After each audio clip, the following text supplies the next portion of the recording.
semangat pada Waisak ini untuk membawa kedamaian, kebahagiaan, keselamatan, dan semangat toleransi dalam menjaga keharmonisan bangsa, dan semoga kita bisa menyelesaikan pandemi COVID-19 ini dengan sebaik-baiknya. Ini yang kami harapkan karena kita masih membutuhkan stamina sosial yang cukup kuat untuk menghadapi permasalahan ini secara bersama-sama. Saudara-saudara, hari ini kami akan melaporkan beberapa hal terkait dengan kinerja gugus tugas percepatan penanganan COVID-19 di bidang kesehatan tentunya, yang mengkoordinasikan seluruh kapasitas yang dimiliki oleh bangsa ini, baik tingkat pusat sampai ke daerah-daerah, agar percepatan penanganan COVID-19 ini bisa terarah dan fokus dalam rangka membendung penyebaran COVID-19. Bukan hanya terkait dengan upaya untuk menemukan kasus positif dengan dilakukan pemeriksaan sampel yang masif, serta dilakukan kontak tracing atau penelusuran kontak secara agresif, serta isolasi yang harus kita lakukan manakala kita mendapatkan saudara kita yang positif konfirmasi COVID-19.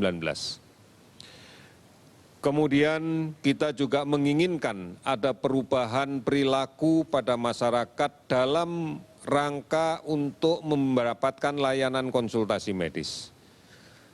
Telah ada teknologi yang bisa kita gunakan bersama, sehingga kita bisa melaksanakan konsultasi medis dengan cepat, tidak kita tunda-tunda, tanpa harus langsung melaksanakan kunjungan ke rumah sakit.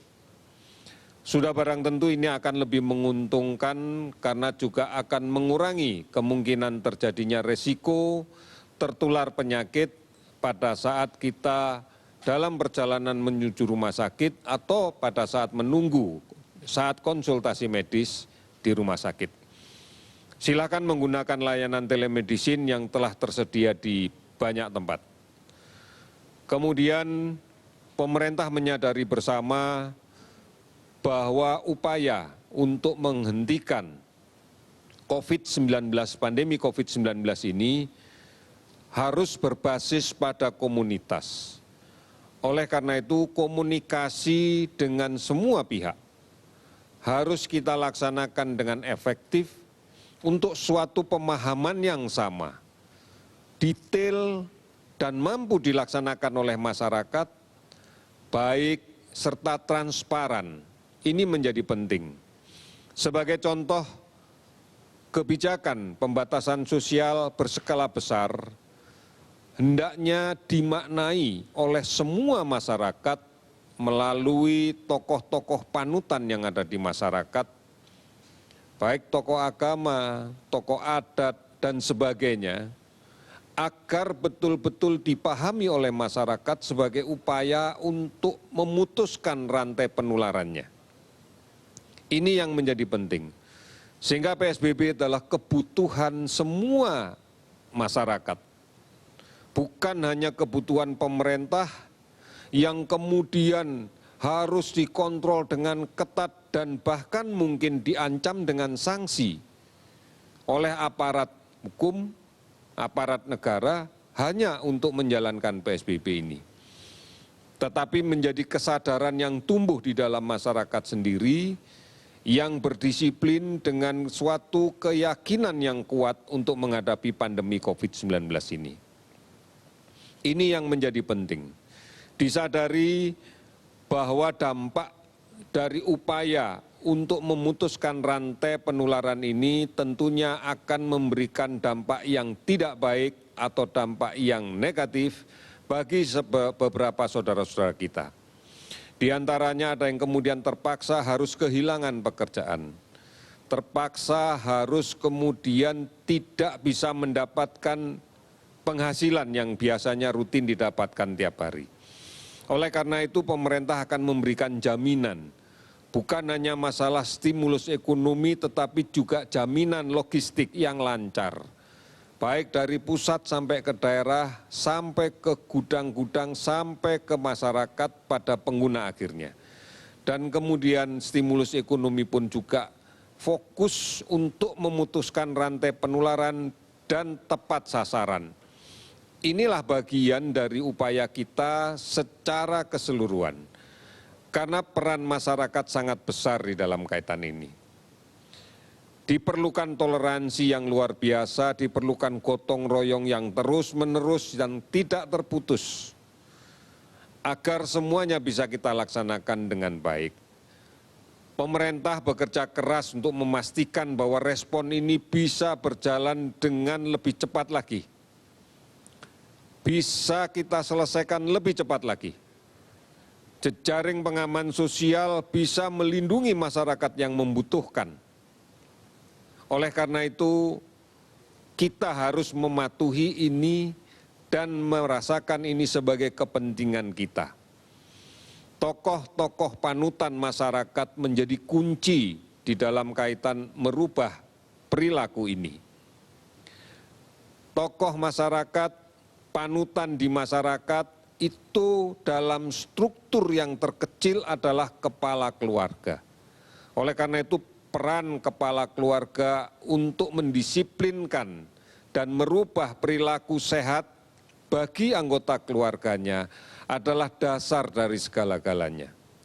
Ini yang menjadi penting untuk kita sadari. Saudara-saudara, apa yang harus dilakukan di dalam kaitan mencegah COVID-19 ini adalah sesuatu yang sangat-sangat mungkin bisa kita kerjakan. Kita pasti bisa mengerjakan. Karena diantaranya adalah membiasakan diri untuk mencuci tangan dengan menggunakan sabun dan air yang mengalir. Ini penting, karena ini yang menjadi kunci untuk membunuh, merusak, dan mematikan virus yang mencemari tangan kita. Karena inilah cara yang paling banyak terjadi penularan akibat hantaran tidak langsung.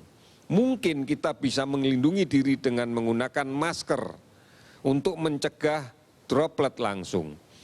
Tetapi cemaran pada benda di sekitar kita yang kemudian tidak sadar kita pegang dan kemudian kita gunakan tangan yang tercemar ini untuk memanipulasi mulut, hidung, mata, maka penularan itu akan menjadi sangat efektif. Beberapa pengamatan mengatakan bahwa seseorang yang membawa virus, seseorang yang di dalam tubuhnya terdapat virus dan tidak menggunakan masker, maka orang di sekitarnya memiliki peluang tertular bisa sampai 75%. Karena percikan ludah dia, droplet dia akan mengenai semua benda. Namun manakala dia menggunakan masker, maka bisa ditekan sampai dengan 5%. Inilah gunanya kenapa mencuci tangan menjadi penting. Karena kita tidak pernah tahu siapa yang terkena. Droplet secara langsung bisa kita hindari memang dengan menjaga jarak aman pada jarak 1-2 meter. Ini bisa kita gunakan untuk melindungi itu. Tetapi sekali lagi bahwa bukan ini satu-satunya untuk melindungi, manakala kemudian physical distancing tidak diikuti dengan mencuci tangan, tidak diikuti dengan menggunakan masker. Oleh karena itu pastikan, berada di luar rumah kita tidak bisa mengendalikan apapun. Oleh karena itu gunakan masker. Gunakan masker saat keluar dari rumah. Batasi waktunya jika memang terpaksa harus keluar rumah. Hindari kerumunan orang yang cukup banyak. Hindari berdesak-desakan di kendaraan umum yang penuh sesak. Setelah sampai di rumah secepatnya, apabila urusan sudah selesai, sampai rumah lepas masker. Cuci tangan dengan sabun dan air yang mengalir, serta gunakan masker yang baru. Oleh karena itu saudara-saudara, tetap tinggal di rumah adalah jawaban yang paling benar, yang paling baik. karena kita tidak pernah tahu siapa yang membawa virus di luar. Tidak bepergian, itu adalah langkah yang bijak. Jangan mudik, ini pilihan kalau kita tidak ingin sakit. Pilihan kalau tidak ingin menyebarkan penyakit. Jangan mudik. Kita harus berprihatin menghadapi ini untuk sesaat, agar kita bisa menyelesaikan permasalahan ini dan kehidupan semuanya bisa berjalan kembali. Tidak mudik, tidak bepergian, tetap tinggal di rumah. Ini yang harus kita lakukan. Karena kita harus melindungi siapapun, terutama saudara-saudara kita yang sudah berusia lanjut, saudara-saudara kita yang berpenyakit kronis, karena ini menjadi ancaman untuk kita semua. Saudara-saudara, ikuti terus perkembangan informasi yang benar tentang COVID-19 ini. Sudah cukup banyak saluran yang bisa kita ikuti. Cukup banyak berita yang bisa kita ikuti yang membawa ke arah informasi yang benar dan bisa dipertanggungjawabkan. Ikuti siaran televisi Republik Indonesia, ikuti siaran radio Republik Indonesia, ikuti siaran televisi dan radio swasta yang lainnya. Ini adalah cara yang benar untuk mengikuti pemberitaan ini. Saudara-saudara, sampai dengan hari ini, pada pukul 12.00 WIB sebagai cut-off dari penghimpunan data, maka kita sudah bisa mendapatkan beberapa data, diantaranya bahwa pemeriksaan spesimen yang dilakukan dengan real-time PCR sudah mencapai 134.151 spesimen dari 96.717 orang. Dari hasil pemeriksaan tersebut, kita dapatkan kasus konfirmasi positif bertambah 338 menjadi 12.776. Sementara dari konfirmasi kasus positif yang kita rawat ada 64 yang sudah sembuh, sehingga totalnya menjadi 2.381 orang. Ada 35 yang meninggal dari kasus konfirmasi positif, sehingga totalnya menjadi 930 orang.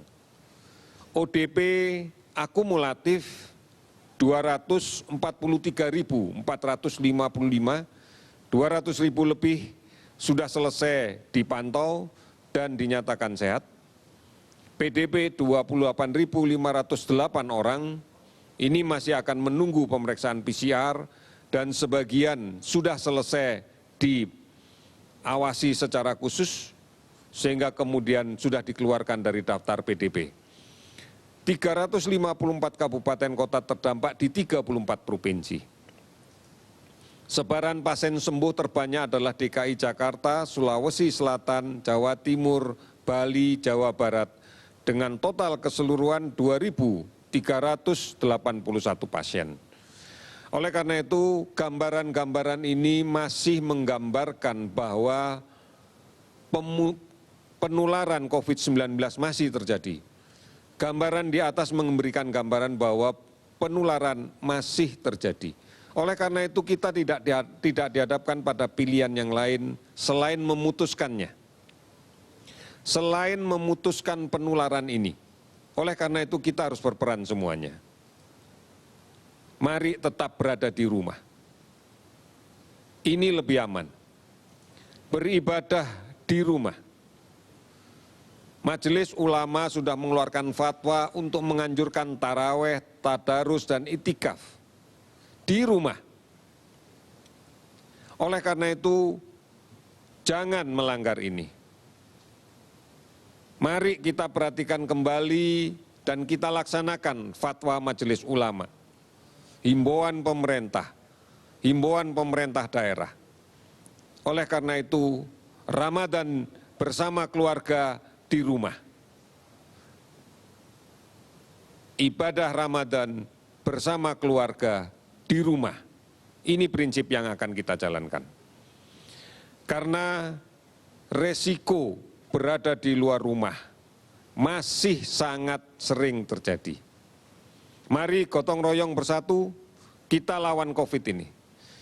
Dari pusat sampai ke desa, sampai ke RW, sampai ke RT, sampai ke lingkungan dan basisnya adalah keluarga kita.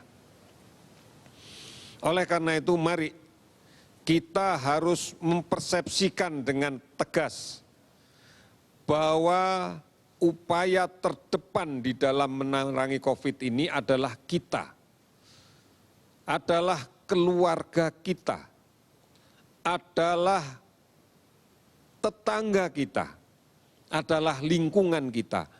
Ini garda terdepan untuk memerangi COVID. Jangan menunggu sakit, jangan menunggu dirinya dirawat sehingga menjadi beban untuk dokter, perawat, dan yang lain-lainnya. Kita yang berada di depan, kita yang harus bertanggung jawab untuk mencegah ini. Oleh karena itu, mari kita selamatkan keluarga kita, kita selamatkan tetangga kita selamatkan lingkungan kita akan bisa menyelamatkan negara ini. Kita akan bisa menyelamatkan Indonesia. Kita pasti bisa. Terima kasih, selamat sore.